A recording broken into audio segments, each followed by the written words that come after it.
Justement, parlant du PNC-TNG, c'est quoi sa vocation, son objectif, sa vision? Non, il est clair chez nous que la première des choses, c'est d'abord la Guinée. C'est tout ce qui s'articule autour de la Guinée, tout ce qui concerne la Guinée et les Guinéens, les questions de souveraineté nationale, bien entendu, que ce soit politique, que ce soit économique, que ce soit sanitaire, que ce soit agricole, que ce soit énergétique, et que ce soit, si vous voulez, toute forme d'indépendance en réalité qui nous permettrait de mieux agir, de mieux apporter la lumière en quelque sorte pour essayer d'éclairer les religions des uns et des autres. D'accord. Alors, comment adhérer à ce pôle-là? Est-ce que c'est une structure qui est ouverte à tous les Guinéens? Comment y faire pour vraiment... Non, à tous les Guinéens. C'est une structure qui est ouverte à tous les Guinéens. Nous venons de la créer. Nous sommes en train d'élaborer en quelque sorte l'architecture, de finaliser l'architecture qui va comprendre en quelque sorte les acteurs, les mécanismes, les leviers, tous les éléments essentiels et indispensables à la performance ou à rendre ce cadre encore plus performant dans le cadre de la réflexion stratégique en rapport avec l'avenir de la Guinée. Donc ce n'est pas une formation qui est fermée, mais c'est une formation qui est ouverte et nous allons faire le maximum de communication pour des fins de diffusion pour que tous les Guinéens puissent comprendre l'intérêt que nous avons aujourd'hui de nous mettre ensemble parce qu'on ne peut pas se repartir la Guinée. C'est un patrimoine commun. La Guinée est un ensemble d'éléments composites. 4 régions naturelles, chacune de ces régions a une spécificité, des richesses qui ne ressemblent pas aux richesses des autres. Un patrimoine culturel qui n'est pas le même que le patrimoine des autres communautés. Donc, c'est dire qu'on a besoin aujourd'hui de défendre, n'est-ce pas, cette souveraineté. On a besoin de défendre aujourd'hui notre pays au prix de notre sang. Il faudrait bien que, j'ai dit tantôt qu'il fallait déjà axer les premières réformes sur le cadre du civisme, qui est un élément hyper important. Le civisme, c'est le creuset, c'est le ferment, c'est le vivier de tous les progrès d'une nation. Sans le civisme, sans la citoyenneté, on ne peut pas. Mais ce n'est pas comme ce que nous disons ici, ce que nous voyons à longueur de journée, quand les gens prennent le drapeau pour s'enrouler autour de leur cou ou faire croire qu'eux sont plus citoyens que les autres. Non, ce n'est pas d'appartenir à une même nation, mais c'est de bâtir ensemble tout ce qu'il faut pour cette nation. C'est ça, en fait, qui compte. Il faudrait que les gens ils retiennent cela. Rien ne peut être comparé à la Guinée. Absolument rien ne peut être comparé à la Guinée. La Guinée est au-dessus de nous tous, au-dessus de nos communautés, au-dessus de nos régions. C'est tous ces ensembles-là qui constituent véritablement la Guinée, que nous présentons au monde et dont nous sommes fiers d'en appartenir. D'accord. Alors on sait, c'est une noble mission que vous fixez, mais comment comptez-vous vous y prendre pour réussir cette mission-là, sachant que voilà, c'est pas évident. On sait, on a affaire à une société parfois qui a démissionné, parfois qui est difficile à faire comprendre certaines réalités. Oui, il faut simplement dire qu'aujourd'hui, au sein de du pôle national de convergence et de transformation pour l'émergence de la Guinée, une somme d'expériences, des expertises très avérées qui en réalité touche à tous les domaines de la vie nationale de la Guinée. À tous les domaines de la vie nationale de la Guinée. Donc il est important que pour l'avènement d'un nouvel ordre politique, économique, social de la Guinée, que l'on puisse maîtriser les sujets afférents à chaque domaine. Donc, le pourquoi est une question stratégique, pourquoi je le fais, mais comment je le fais est une question tactique.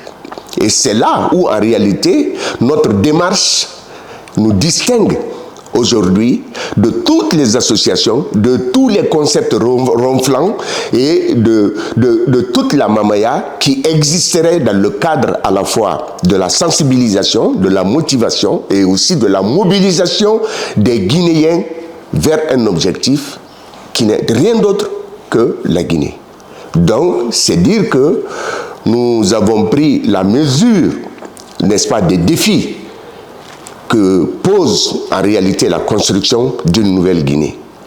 Et c'est en cela que notre engagement est un engagement sincère, est un engagement voulant vraiment prendre en quelque sorte je dirais le leadership aujourd'hui de la transformation économique, sociale de la République de Guinée. D'accord. Alors, est-ce qu'on peut avoir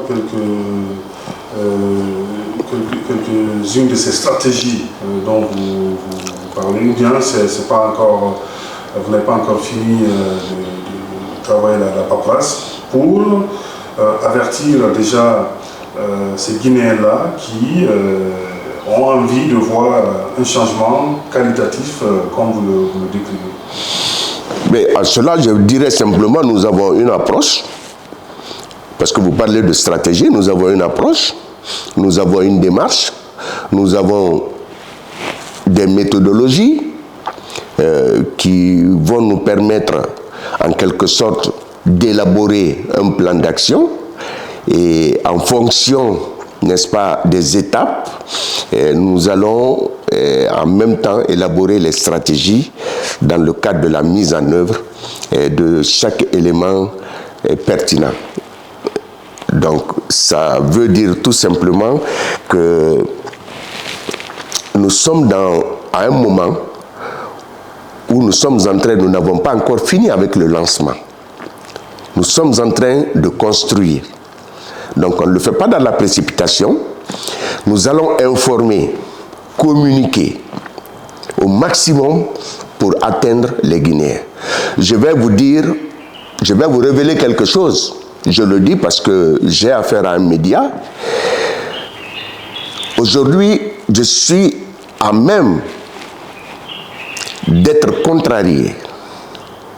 Je dirais même de contrarier nos économistes guinéens, nos docteurs en économie, nos professeurs en économie.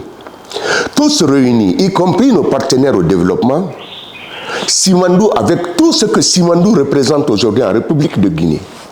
C'est sur Simandou aujourd'hui, nous misons pour guérir toutes les plaies de Simandou. Ils sont tous unanimes que Simandou ne peut pas produire au-delà de 50 000 emplois.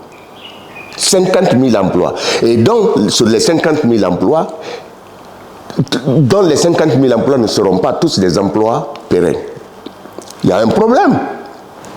Alors, nous sommes en train de travailler pour démontrer par A plus B que le programme Simandou 2040, si le gouvernement l'accepte, s'il l'accepte, si le comité stratégique de Simandou l'accepte, nous pouvons aujourd'hui les aider à leur donner un contenu stratégique de comment atteindre 10 millions d'auto-emplois. Je dis bien auto-emploi, je ne dis pas emploi. Donc 10 millions de jeunes qui peuvent créer des entreprises à eux-mêmes et des entreprises qui peuvent contribuer au PIB du pays et des entreprises qui peuvent être des maillons pertinents pour réduire la vulnérabilité de notre économie.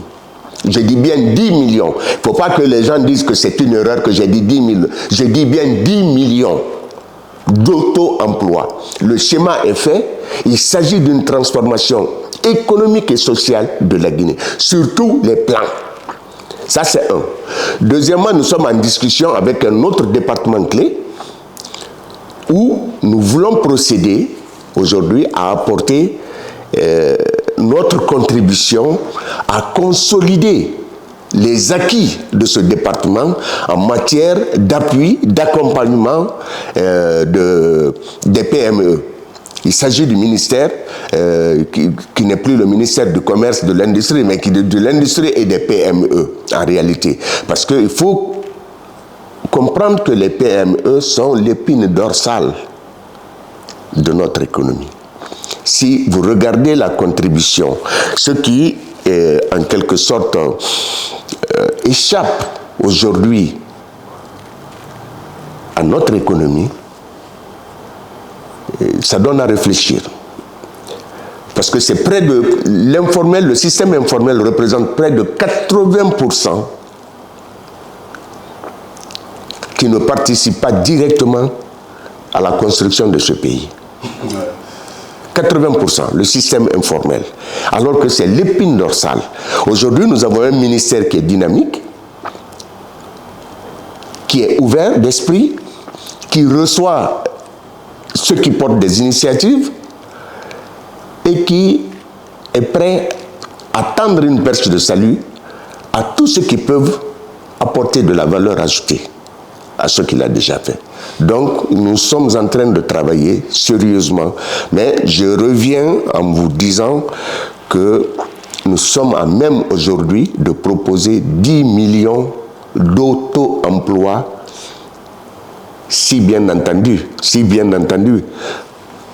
ça concerne le programme 2040, le programme Simandou 2040. Voilà.